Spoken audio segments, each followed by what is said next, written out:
కాకుండా పని అయిపోయింది, ఆయన ఏమైతే నాకేంటి అని ఉంటే తప్పుడు ప్రచారం చేసే వ్యక్తులకి మీరు ఆస్కారం ఇచ్చినట్టు అవుతుంది. తప్పుడు వ్యక్తుల్ని ఖండించి మంచిని ప్రోత్సహిస్తే మనకు మన కుటుంబానికి మంచి జరుగుతుంది. ఆ విషయం మీరు గుర్తుపెట్టుకోవాలి.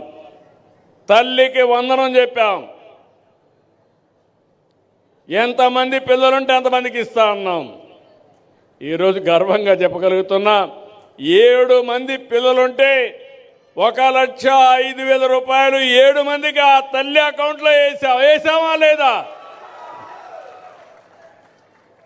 3 గ్యాస్ సిలిండర్లు ఉచితంగా ఇస్తానన్నా, ఇచ్చామా లేదా? ఆడబిడ్డలు చెప్పండి మీరే.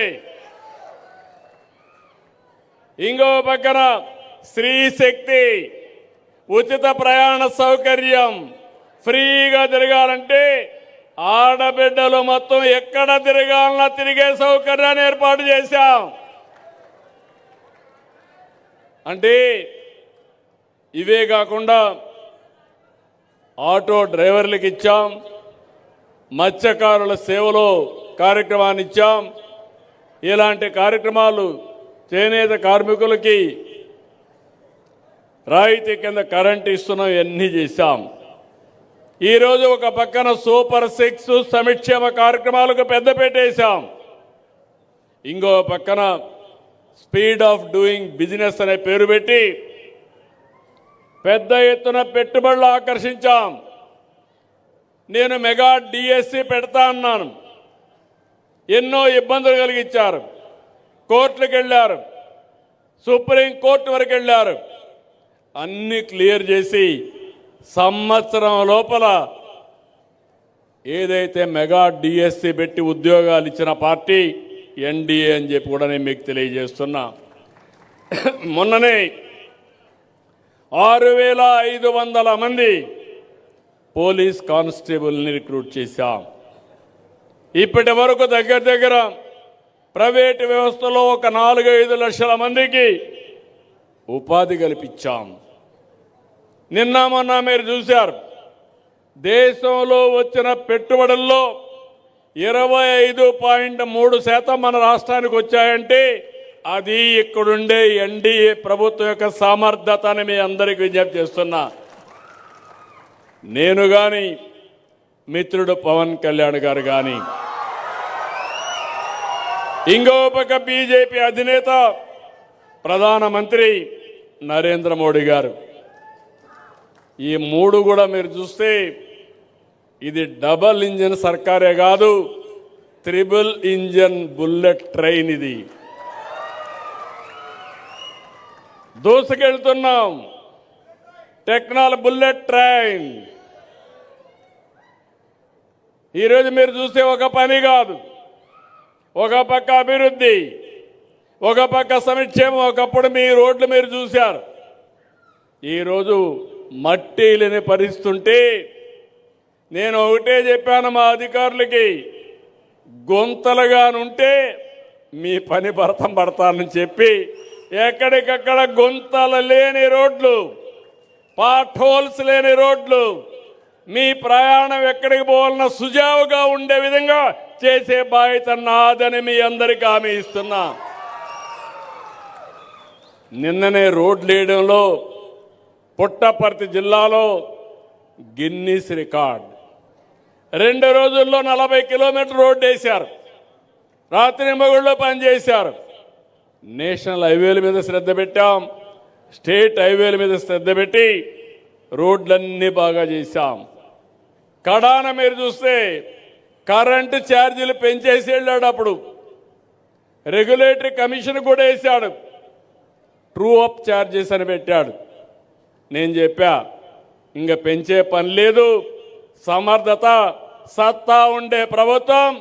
అవసరమైతే ఆ రోజు చెప్పాను కరెంటు ఛార్జీలు తగ్గిస్తాం కానీ పెంచనని చెప్పి ఒకే మాట చెప్పాను. అవునా కాదని మిమ్మల్ని అడుగుతున్నా. 4,500 కోట్ల రూపాయలు పెంచుతానంటే ఆయన పెంచిపోయిన దాన్ని నేను ఈరోజు పెంచడం లేదు. అది ఈ ప్రభుత్వం యొక్క కమిట్మెంట్ మీ మీద. భవిష్యత్తులో కరెంటు ఛార్జీలు పెంచను. మీరు బ్రహ్మాండంగా హాయిగా నిద్రపోవచ్చు. ఆ విషయం మీరు గుర్తుపెట్టుకోవాలి. ఎస్సీ ఎస్టీలకు బీసీలకు రాయితీ కింద నేను మీ అందరికి కూడా సోలార్ ఇస్తా. మీరే కరెంట్ ఉత్పత్తి చేసుకునే స్వేచ్ఛ మీకు ఇస్తా. ఇలాంటివన్నీ కూడా ఈరోజు జరుగుతున్నాయి. ఇంకో పక్కన మీ అందరికీ ఒకటే విజ్ఞప్తి చేస్తున్నా.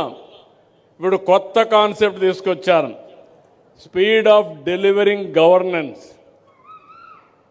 ఏదో వ్యాపారస్తులకు పనులు చేయడమే కాదు,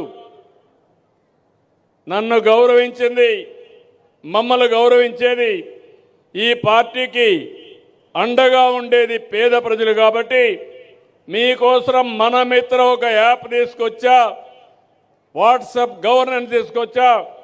రేపు మీరెవ్వరు కూడా ఎక్కడికి పోయే పని లేకుండా మీ ఇంట్లో కూర్చొని దర్జాగా ఏ పని కావాలన్నా మీరు దబాయించేసుకునే కార్యక్రమానికి శ్రీకారం చుట్టాను.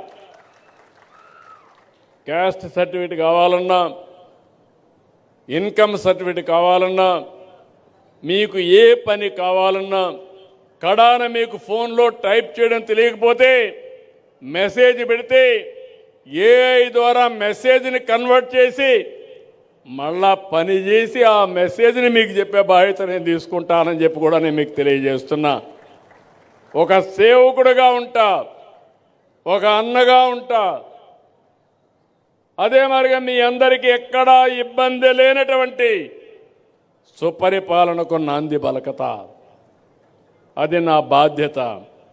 ఇంకో పక్క మీరు ఒకసారి చూస్తే ఇండ్ల దగ్గర కూర్చొని పని చేసుకున్న రోజులు వస్తున్నాయి. వర్క్ ఫ్రమ్ హోమ్ చదువుకోనుంటే పొలాల్లో పనులు చూసుకుంటూ, అవసరమైతే తల్లిదండ్రులు చూసుకుంటూ ఇంటి దగ్గరనే కూర్చొని పనిచేస్తూ రోజులు వస్తున్నాయి. నాలెడ్జ్ ఎకానమీలో మీరు ఎవ్వరూ ఊహించిన విధంగా గూగుల్ అయితే $15 బిలియన్ అంటే దగ్గర దగ్గర 1,35,000 కోట్ల రూపాయలు పెట్టుబడులు పెట్టి డేటా సెంటరు, ఏఐ సెంటర్ని మన విశాఖపట్నంలో పెడుతున్నారంటే ఇటీవల కాలంలో ఏ రాష్ట్రంలో ఇంత పెద్ద ఎత్తున పెట్టుబడులు రాలేదు. అది మనం సాధించిన ఘనత. ఇలాంటివి అనేక కార్యక్రమాల్లో మనం ముందుకు పోతున్నాం. ఇంకొక పక్కన ఈరోజు నేను ఇలాంటివి చేసి టూరిజం నిన్నే చూశారు. విజయవాడలో అమరావతిలో ఆవకాయ అమరావతి ఫెస్టివల్స్ ప్రారంభించాం. ఇక్కడే వస్తే మీరందరూ ఒకటి అడిగారు. ఇక్కడికి వచ్చినప్పుడు జగ్గన్న తోట ప్రబల తీర్థం. ఇది శతాబ్దాలుగా కోనసీమ ప్రజల భక్తి విశ్వాసాలు గౌరవిస్తూ జగ్గన్నపేట ప్రబల తీర్థాన్ని రాష్ట్ర పండుగగా జరపాలని నిర్ణయించాను. నిన్నే క్యాబినెట్లో నిర్ణయించాను. ఇది ఒక పండుగే కాదు, 400 సంవత్సరాల నుంచి వారసత్వంగా వస్తున్నటువంటి ఆధ్యాత్మిక సాంస్కృతిక ఉద్యమం. ప్రతి ఏటా కనుమ పండుగ. నిన్నటి వరకు న్యూ ఇయర్ అయింది, రేపు సంక్రాంతి వస్తూ ఉంది. సంక్రాంతి కన్క్లూడింగ్ ఫంక్షన్ కింద మనం కనుమ చేసుకుంటాం. అందులో ఈ ప్రాంతంలో అయితే గోదావరి జిల్లాలు అనగానే గుర్తొచ్చేది కోడి పందాలు. అయితే ఒకటే కోరుతున్నా, జోదాలు వద్దు. మనకు ఒక మెంటాలిటీ కూడా ఉంది. జాక్పాట్ ఎప్పుడూ వేస్తూ ఉంటాం, దానివల్ల నష్టాలు కూడా జరుగుతున్నాయి. మన ఆలోచన విధానంలో పాజిటివ్గా ఆలోచించుకొని మన వారసత్వాన్ని పరిరక్షించుకుందాం. కానీ